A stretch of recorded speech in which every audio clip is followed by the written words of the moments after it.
Hi, I'm Johnny from onlinelabels.com, and today I'm going to show you how to get the most out of your clear labels.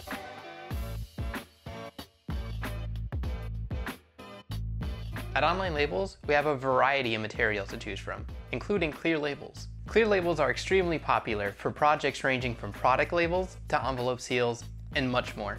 To ensure your clear labels look their best, we're going to go over the difference between clear gloss and clear matte, how to design for clear labels, and finally, how to apply them. When shopping for clear labels, you'll notice that there are two main options, clear gloss and clear matte. Clear gloss labels are completely transparent and feature a reflective top coat. When clear gloss labels are applied to see-through glass or plastic containers, the non-printed areas virtually disappear. Clear matte, on the other hand, is more translucent and transparent. The top coat of clear matte labels give them a frosted look, rather than being completely see-through.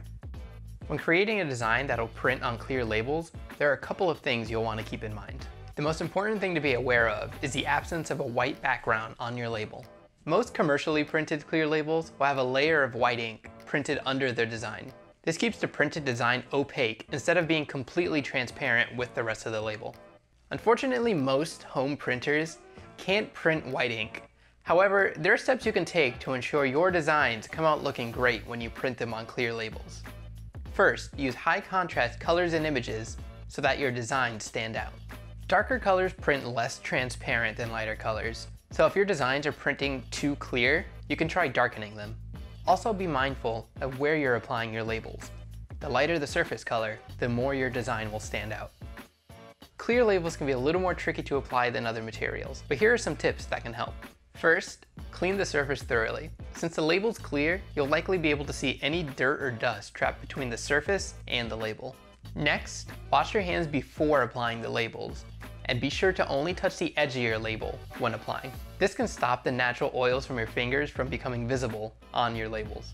Sticking your label from the middle first and working around the edges last will help avoid creases and bubbles from showing up when applied. Try to avoid smoothing out your labels after you apply. This can smear your design and get more oils on your label.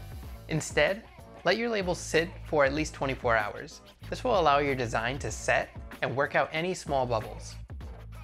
I hope these tips allow you to get the best results out of your clear labels. You can also click the link in the description below to learn more about our clear labels and see the difference between our clear matte and clear gloss labels on different container types. If you have any questions, please feel free to drop them below in the comments. Thanks for watching.